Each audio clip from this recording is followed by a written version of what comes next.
Hello guys and welcome back for the fifth classroom video on object-oriented concept. So in the last video we have discussed about nested try. So now let us discuss about one more keyword to handle the exception, that is throw. Okay, so it is usually used to throw the exception. So throw will throw the exception to catch block. So catch block will catch that exception and it will handle that exception. So this is the job of this keyword throw. Okay, it is used to explicitly throw an exception. So far, you have only been catching the exceptions that are thrown by Java runtime system. So till now, we have not used this keyword. Okay, throw in my program. So all these exceptions are thrown by your Java runtime system. JR has been throw that exception, and you have written the catch block to handle that exception. So, however, it is possible for your program to throw an exception explicitly using throw statement. Till now, we have not used this throw statement in our program. So, by default, your Java runtime system will throw that exception to particular catch block, and then that catch block will handle that exception. Now, we will use this throw exception to throw our exception to catch block to handle that exception. Okay, and the syntax is like this: throw. Then you have to write a new, then throwable instance. You have to write the instance of throwable class. Okay, throwable is a class. This is a super class, and from this throwable super class, we will derive two subclasses, that is errors and exception. Next, look at this. For example, first you have to write throw, then new keyword. So after that, throwable instance is this arithmetic exception. So after that, here I am passing a message for that exception. So this is how you have to write the throwable instance or the throw. Next, points to be remembered, look at this. Throwable instance that we are throwing here. So this throwable instance, it must be an object of the type a throwable class. So I told this throwable class is a main class or super class. So from which we will derive two subclasses, that is errors and exception. And always this throwable instance should be or must be the object of type throwable, or it is a subclass of throwable. Okay, it is the object of throwable or it may be a subclass of throwable. The flow of execution stops immediately the throw statement. So always the flow of execution stops immediately after the throw statement. Any subsequent statements are not executed. If no matching catch is found, then you know that default exception handler halts your program and it will print the stack trace. Okay, so you already know this concept very well. So if you look at the example here, throw for I have taken one class by the name throw demo. Here I have written one method static void demo proc try. So here I am trying to throw the exception by using a keyword throw. You know the syntax of this throw. So throw, after that you write new and then write your throwable instance. So this is my throwable instance now, that is null pointer exception. This is my throwable instance. So till now your Java runtime system will throw the exception. By default it will throw the exception to catch block and catch block will handle that exception. You have not written this throw statement or throw keyword till now in your program, but now I am using this throw keyword to throw the exception. So it will throw this null pointer exception. So now your control will transfer to this null pointer exception where it is present. So it is present in this catch block and this catch block is handling that null pointer exception. So your control will transfer from this list directly to this catch block. So rest other code will not be executed over here. So directly control will transfer to catch block and then it will print caught inside demo proc. So again it will throw this exception again back. So this is called as rethrow. So again it is throwing that exception back. Okay. So this process is called as rethrow. So throw and rethrow. Okay. Because in that throw, it will throw the exception and catch will catch that exception. Again, it will print this message caught inside demo proc. Throw E means again it is rethrowing that exception. Okay. So this is an example for rethrowing. So you can look at the comment line, rethrow the exception. Next, public static void means string array. Next, I have done one more try block here. So then here I am calling that method demo proc method, which I have written over here. Okay. So it will come here, then it will throw new null pointer exception. So the control will transfer to here null pointer exception key and it will print the message. Next I have written throw it. So again it is exception is thrown. So this type of throw is called as rethrow because already one time I have written the throw. Next time again it is throwing the exception back. So it is called as rethrow. So that means again your control will transfer from this position to this try. So here again it is rethrown the exception, that is exception object is E. So that is null pointer exception, yes or no? So null pointer exception object is E. So again it will come to this catch block. So this catch block will handle that rethrown exception.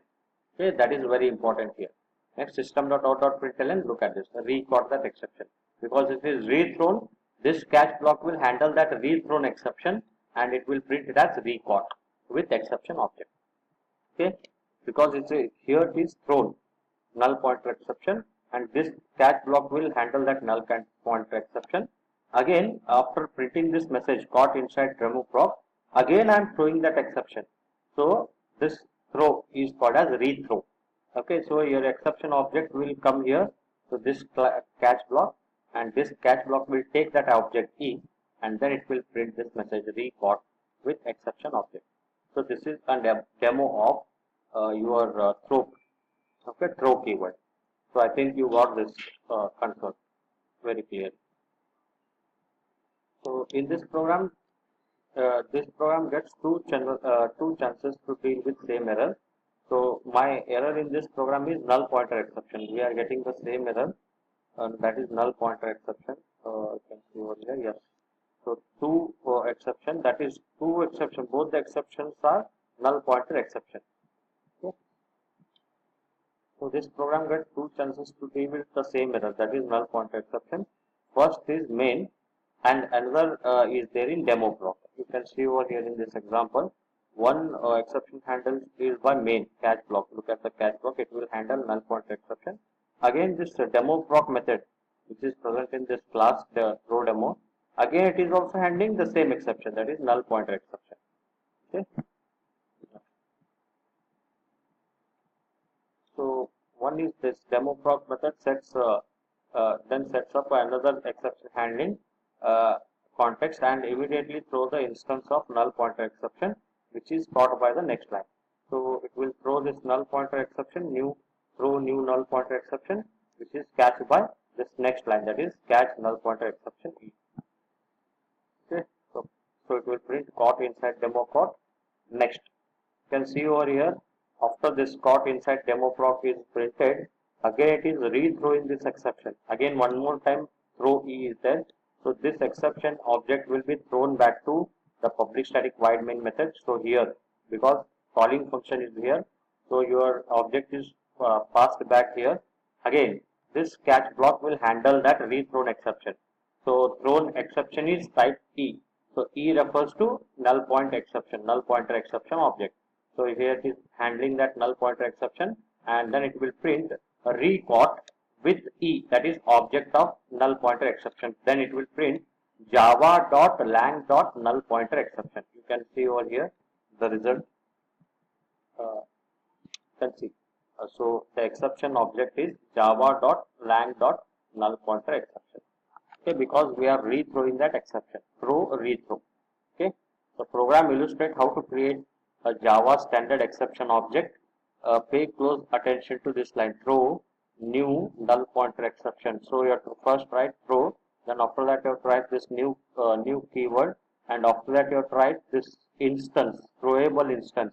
And you know that this throwable instance should be of the class throwable or it may be of the object of subclass. Okay, the throwable subclasses are exception and error. So always this throwable instance should be the object of throwable class or it may be the object of its subclasses. Okay. So here this new keyword is used to construct the instance of null pointer exception. As you know, always this new pointer will use to create the instance of a variable. So here it is creating the instance of null pointer exception. That is the object of null pointer exception. Okay. So this is very important here. And you know that how to print exception message. We can print an exception message by using a print method, that is system.out.println, or by using a get message, so that it will throw that a string message. Okay, so already we have discussed a lot about this concept in a class. Okay, so next keyword is throws. So throw will throw the single exception, but this throws will throw multiple exception, or list of exception types will be thrown from a try block. Okay, look at this. If a method is capable of causing an exception that it does not handle, it must specify this behavior to callers of a method can guard themselves against the exception. You could do this by including throws clause in the method declaration.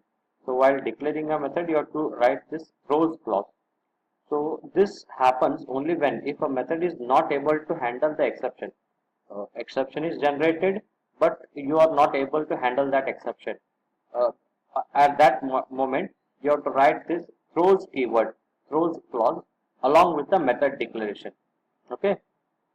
This throw clause is a list of types of exception. You have to, because it throws the multiple exception, you have to list all the types of that exception separated by comma.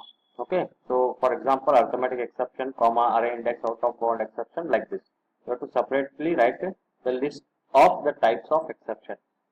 This is necessary for all the exception except those of the type error or runtime exception or any of their subclasses. So you can write any of the type exception except the error or runtime exception. All other exception methods that exception methods can throw must be declared in a throws clause. If they are not, then compile time error will result. For example, consider there are 4 exceptions are generated from your program. Then you have to list all these 4 with throws block.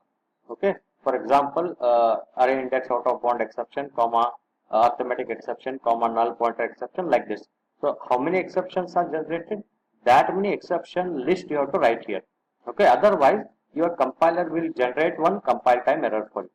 Okay, so this is the general form of throws. So first you have to write a type, that is data type, then method name with parameter list. If parameter is the list is there, then you have to write the parameter list. Then you have to write a throws keyword and list of exception separated by comma. So this is how you have to write the exception list or throws keyword. Okay, then you have to write body of that method. So you can look at this exception list is separated by comma, and all the exception that is thrown by this method has to be written separated by comma. Okay, after this throws keyword. This is very important to remember over here. Then look at this uh, example, class throws demo. So here I have written one message that is static void throw one. So system.out.println, it is throwing one illegal access exception. We are creating a instance of this illegal access exception by using throw. So you know the syntax of throw, then after that new keyword, after that this is a instance, throwable instance. Okay. So again it is public static void main string args. I am calling a method throw one. Okay. So this throws illegal exception. Okay. Then look at this example. This is not correct example. So here we have corrected this example by writing try and catch block. Okay. So same example, throw one is the method. Look at this. It throws illegal access exception.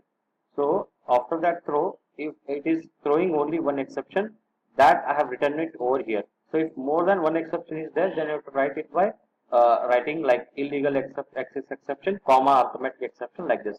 Separated by comma, you have to write this. Okay. So system.out.println inside throw one. So again it is throw a new illegal exception demo. So public static void main. So after that we have written a try block. So here I am calling that function try one, sorry throw one. So this function is present, or this method is present over here. So you know that it throws illegal exception. So you have to handle that exception by writing a catch block. You can see over here a catch block is there which handles this kind of exception. So illegal access exception. So then it will write caught with exception object. So your